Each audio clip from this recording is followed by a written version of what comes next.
Picture this. February 9th, 937 AD. A North Atlantic superstorm is ripping across Iceland with winds screaming at over 120 kilometers per hour. Modern weather stations would classify it as a Category 3 hurricane. Trees older than kingdoms are being torn from the earth like weeds. Coastal cliffs are collapsing into the sea. And in the middle of this apocalyptic chaos, a Viking longhouse stands completely untouched. Not a single board ripped away. Not one beam cracked. Inside, families are eating dinner, while outside nature is literally tearing the world apart. How is this even possible? These people had no steel reinforcements, no concrete foundations, no engineering degrees. They built with wood, stone, and grass. Yet their structures survived storms that would obliterate most modern buildings. What they knew about physics and materials would shock every architect alive today. Here's what will blow your mind. That longhouse, withstanding the storm, it was built entirely without a single iron nail. Not one drop of cement. No metal brackets, no screws, nothing we consider essential for construction today. The Vikings created something that sounds impossible: buildings that became stronger during storms, not weaker.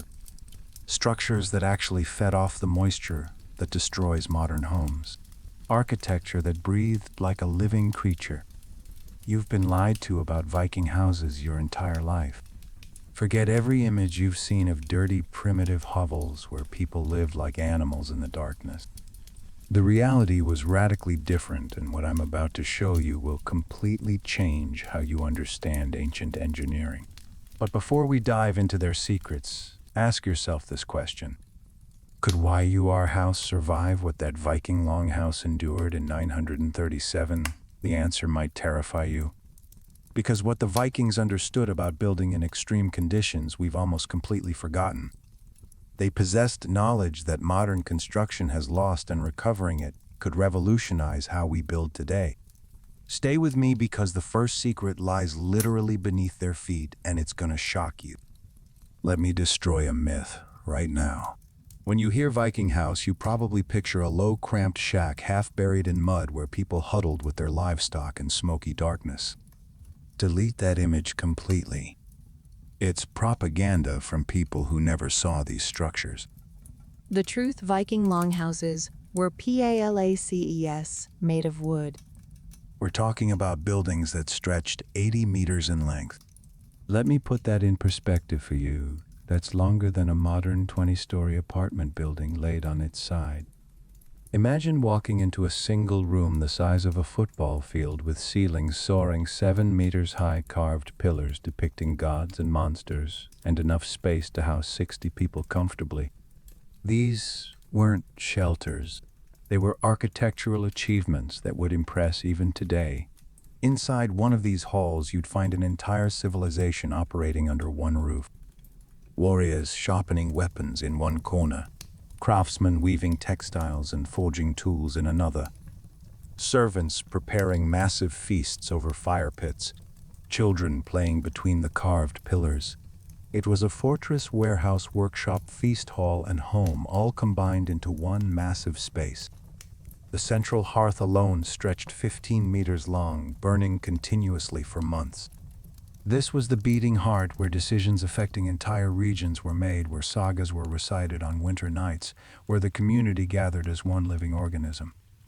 The engineering required to create this space without any internal support walls was absolutely revolutionary for the era. They achieved what modern architects struggle with, even using steel and concrete. And here's something that'll surprise you. Yes, livestock did live in these houses during winter, but not the way you think. The Vikings weren't primitive people mixing with animals out of ignorance. This was BRILAA and T thermal engineering. They built a completely separate section at one end of the longhouse, divided by walls, where cattle and sheep lived during the brutal Nordic winters. Those animals generated massive amounts of body heat. We're talking about natural furnaces producing heat equivalent to several modern space heaters running 24 hours a day. That warmth radiated through the structure, cutting fuel needs by nearly half. Modern passive house design is only now rediscovering this principle the Vikings mastered 1,000 years ago. Can you imagine your heating bills cut in half using nothing but animal body heat, but this ingenious design would all collapse without what they built first? The foundation. And what they did with simple stones will absolutely blow your mind. Here's the secret that kept Viking houses standing for centuries, and it starts with their greatest enemy. Not storms, not cold. WTER. In Scandinavia, wooden buildings face a death sentence from the moment they're erected. Damp soil, endless rain, melting snow that saturates everything. This moisture creeps into wood like a slow poison, rotting it from the inside out. The Vikings watched wooden structures built directly on the ground collapse within a decade, sometimes less. They knew any house touching wet earth was doomed before the first family moved in. So they developed a solution so elegant, so perfectly simple, that it's still used in traditional Scandinavian architecture today. And it required zero cement, zero mortar, zero binding agents of any kind. They called it dry stone masonry, and it's an art form that modern builders have largely forgotten. Master craftsmen would spend weeks selecting the perfect boulders from riverbeds and mountainsides. Not just any rocks, they needed flat, stable stones that could be fitted together like a three-dimensional puzzle. Each stone was carefully examined, tested for stability.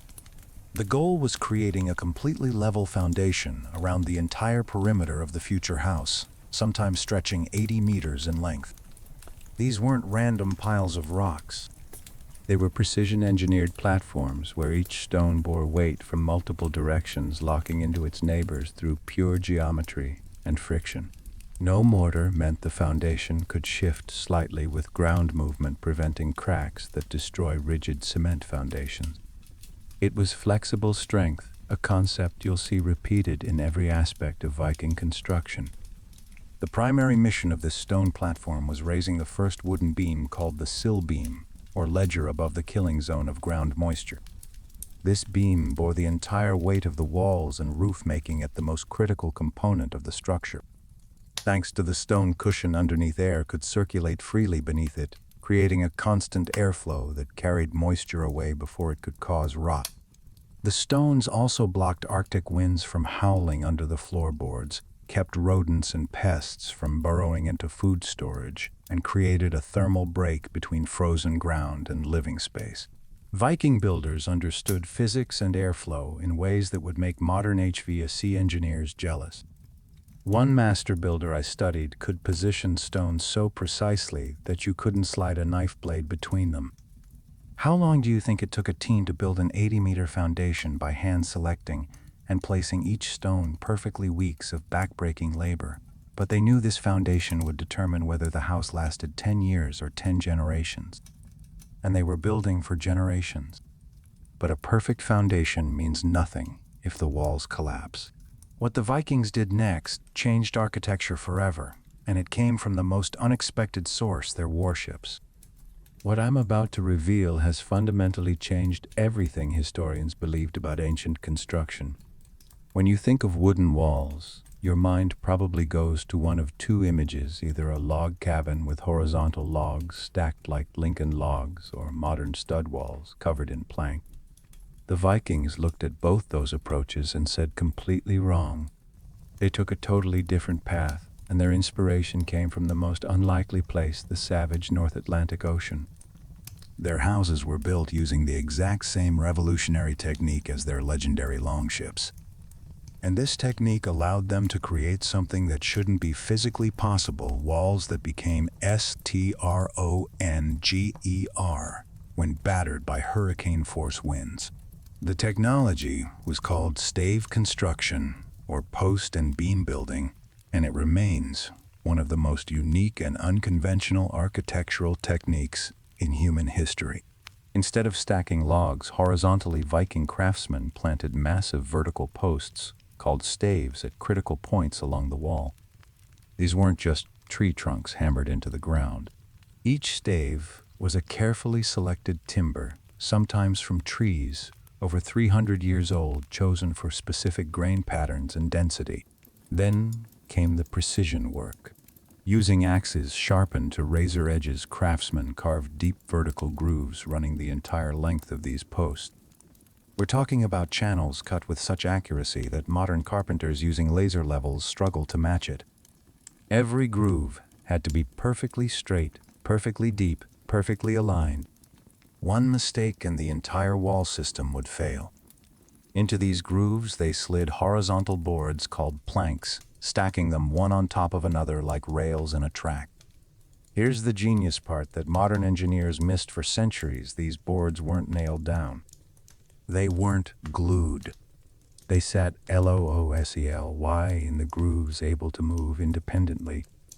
This sounds like a disaster waiting to happen, right? Any modern building inspector would condemn this immediately. But the Vikings understood something profound about wood that we've forgotten. Wood is alive.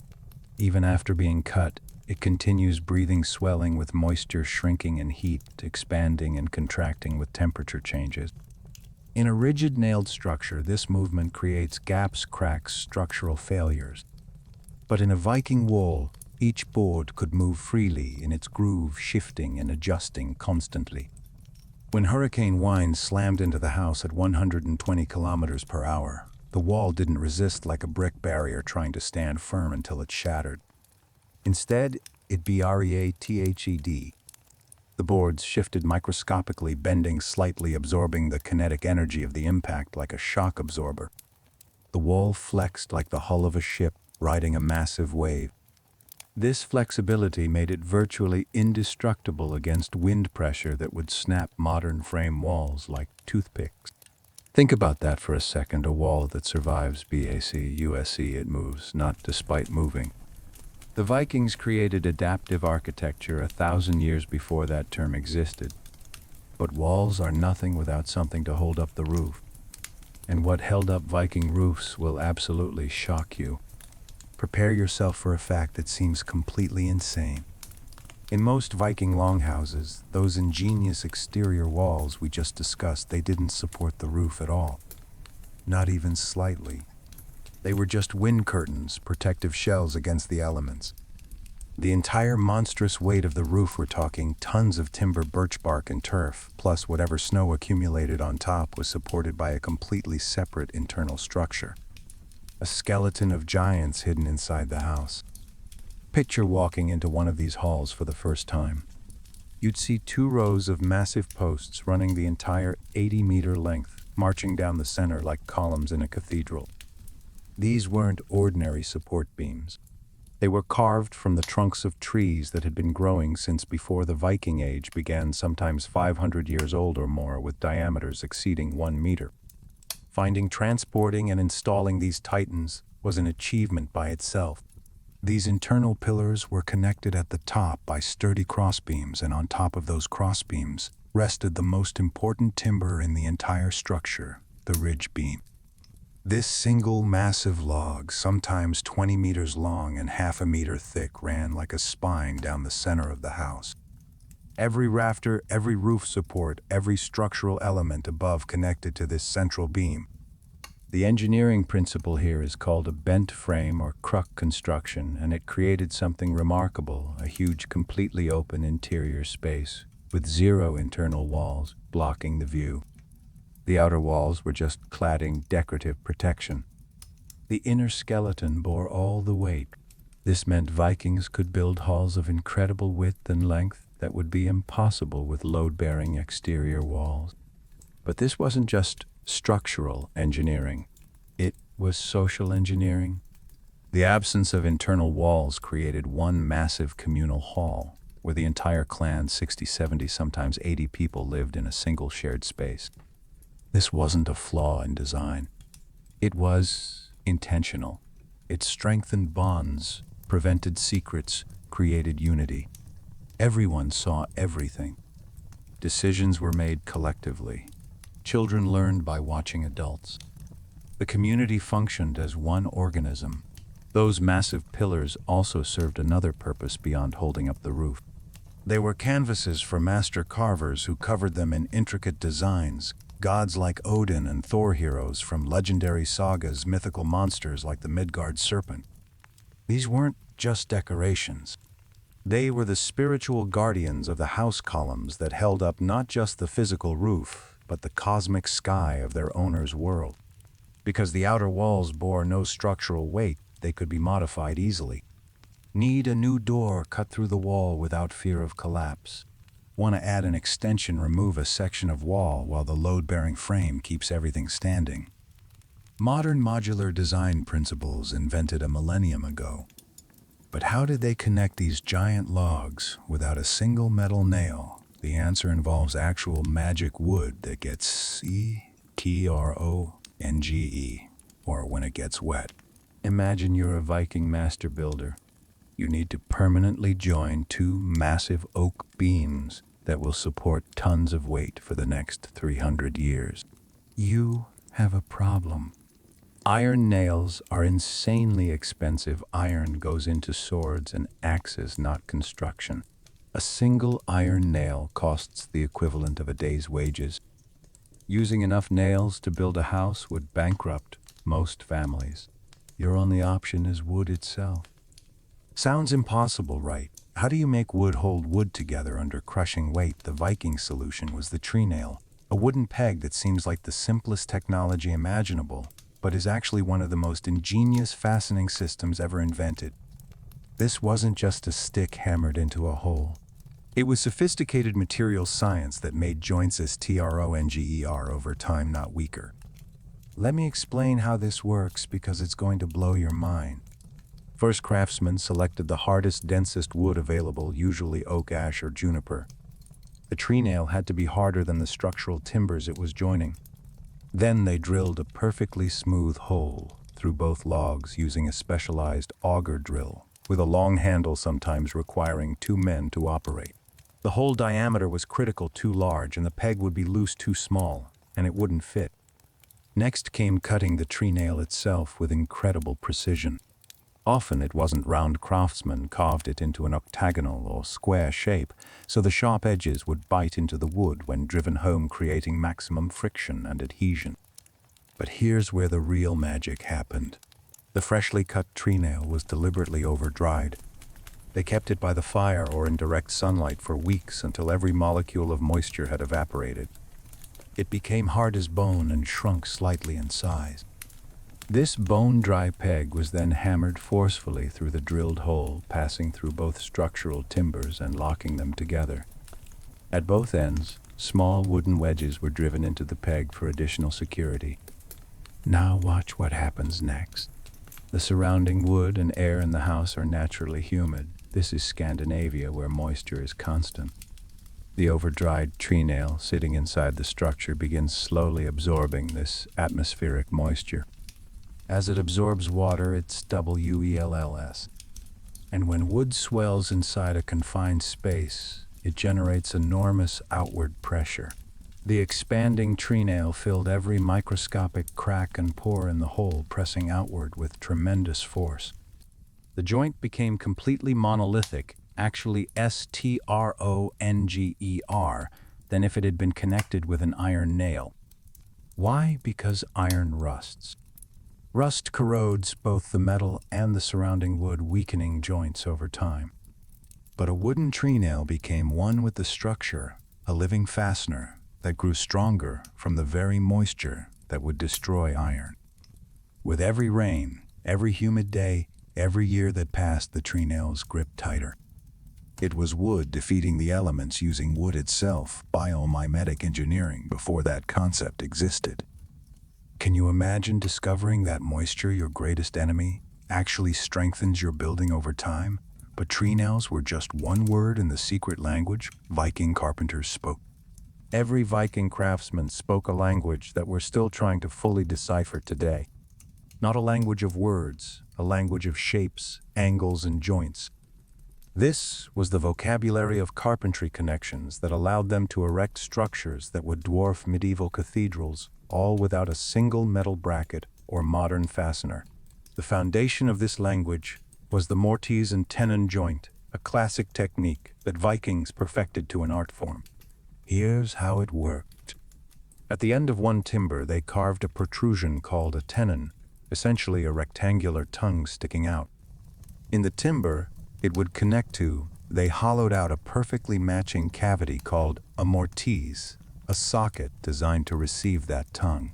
When fitted together, this seemingly simple connection prevented movement in every direction. The entire structural load transferred through the wood itself, not through nails or brackets. This made joints incredibly strong, distributing weight across the entire contact surface rather than concentrating stress on metal fasteners that could fail. But Vikings used dozens of variations of this basic joint. There was the through tenon that passed completely through the mortise and was locked with a wedge on the far side, visible proof of quality craftsmanship. There was the blind tenon hidden inside the timber and invisible from outside, used where appearance mattered. Each variation served a specific structural purpose. Another critical word in their vocabulary was the notch joint.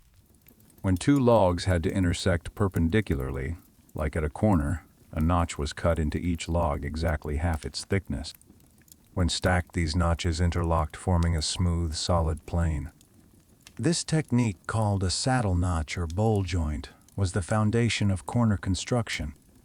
It prevented walls from spreading outward under roof pressure, locking the structure into itself. Creating perfect notches required precise calculation and masterful axe skills. One wrong cut, and the entire corner would be weak. Vikings never relied on a single joint type for critical connections. Complex attachments like rafters to support beams.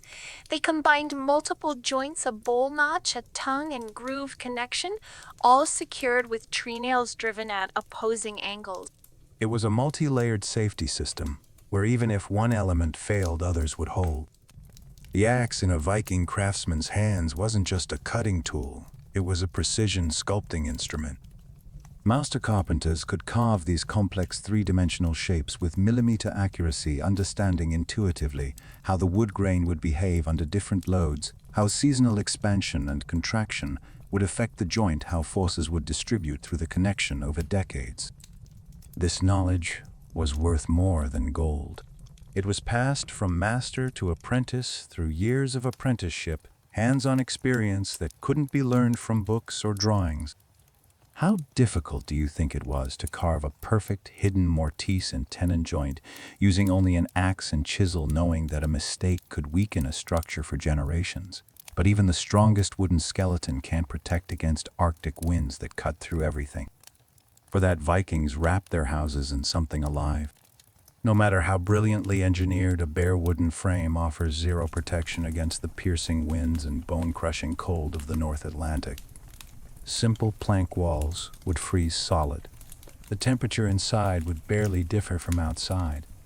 Vikings needed insulation, serious insulation, and they found it literally under their feet turf. In places like Iceland and Greenland, where timber was scarce and precious turf became the primary building material. These weren't wooden houses with some dirt piled around them. They were earth structures with wooden skeletons hidden inside. And the thermal properties of these turf walls were absolutely revolutionary. Imagine cutting blocks from the top layer of soil, each piece including grass roots and earth about 50 centimeters thick, 30 centimeters wide, and 80 centimeters long. These blocks weighed approximately 40 kilograms each. Building an 80-meter longhouse required thousands of these blocks cut by hand, transported by hand, stacked by hand. Back-breaking labor that took months. But the result was extraordinary.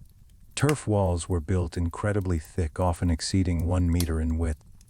This massive thermal mass had what engineers call high thermal inertia. It absorbed heat slowly and released it slowly, buffering temperature swings.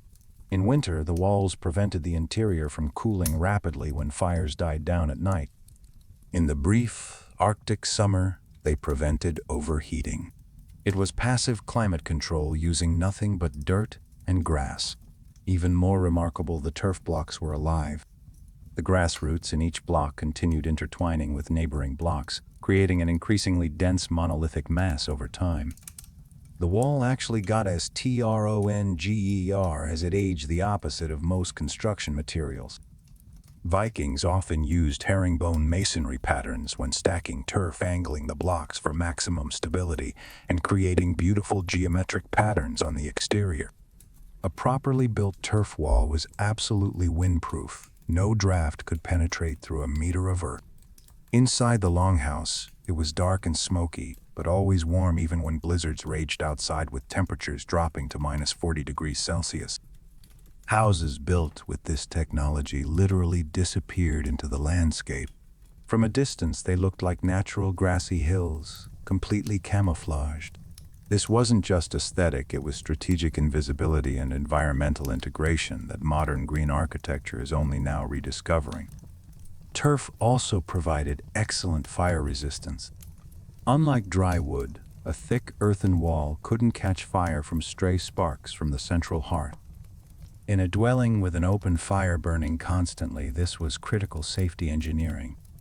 Maintaining these structures required constant attention. Turf settled over time and needed renewal every few years, but Vikings gladly paid this price for the warmth and protection.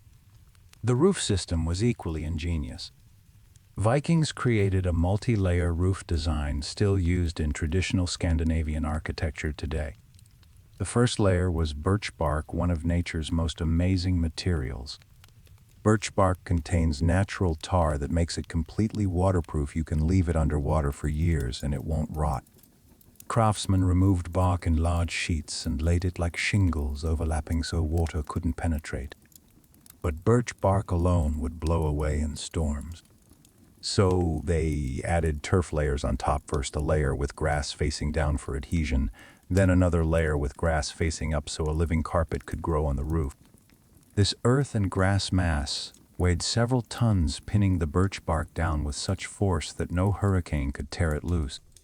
The turf insulated the roof and the grass roots bound everything into an increasingly solid mass.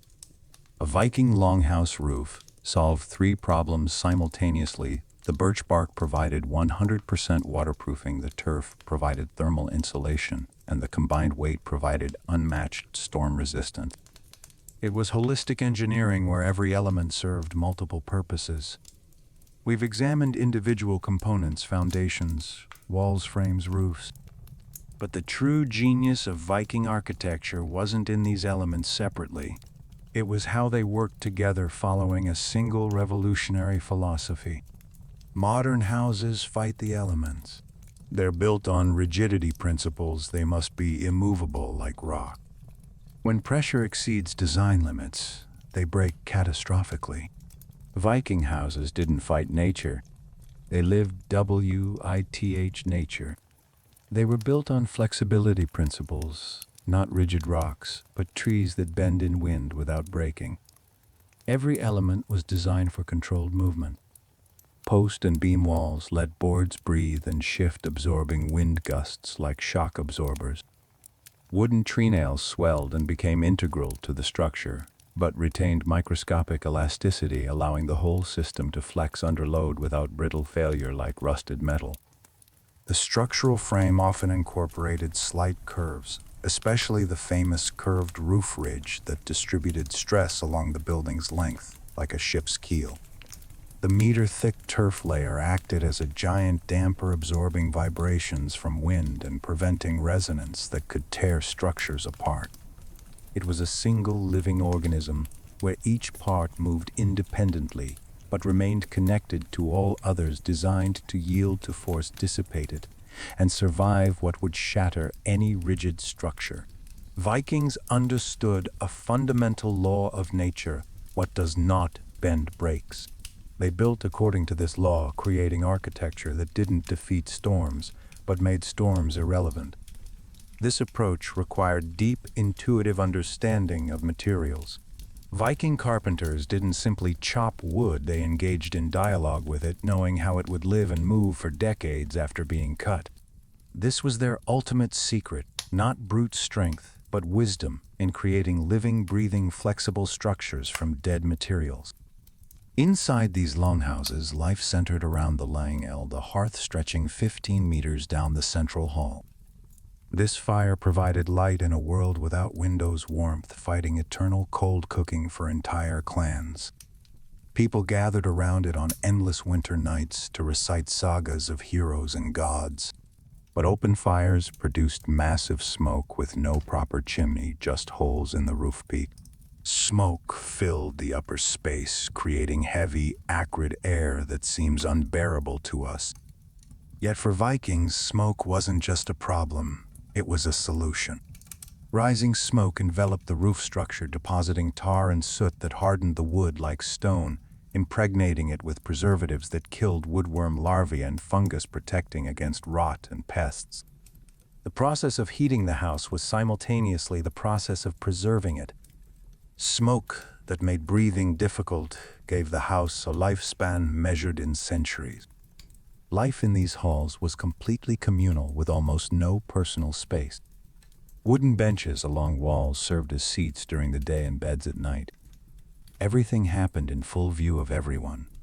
The constant smoke, dim firelight, and crowded conditions created a closed world, warm but harsh, protected from elemental chaos outside, but demanding its own price.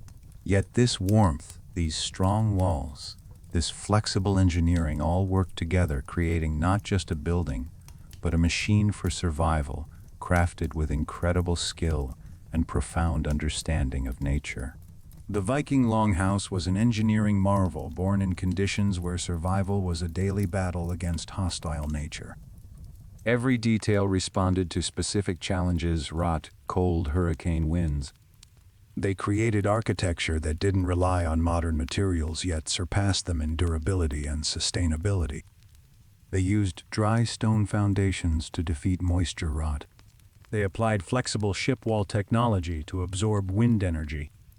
They invented living wooden nails that grew stronger from the moisture that destroyed iron. They wrapped houses in meter-thick living blankets of turf. It was holistic engineering where each element supported others, architecture that didn't fight nature but became part of it. This is the lost genius of Viking craftsmen. They built houses that could breathe, move, and live for centuries. Want to dive deeper into lost technologies that would revolutionize modern construction? Then you need to subscribe to Medieval Spirits right now. We're uncovering the forgotten engineering secrets that ancient civilizations used to create structures that still stand today while modern buildings crumble after decades. Hit that subscribe button and join us as we explore how the Celts built fortresses that couldn't be conquered, how the Incas worked stone so precisely that you can't fit a knife blade between blocks, and how medieval architects created cathedrals that seem to defy gravity itself. These aren't just history lessons, they're blueprints for the future. The Vikings proved that simple materials combined with deep understanding of natural principles can create structures superior to what we build with steel and concrete. What other ancient secrets are we ignoring? Find out on Medieval Spirits. Subscribe now, because the past holds the keys to our future, and we're unlocking them one video at a time.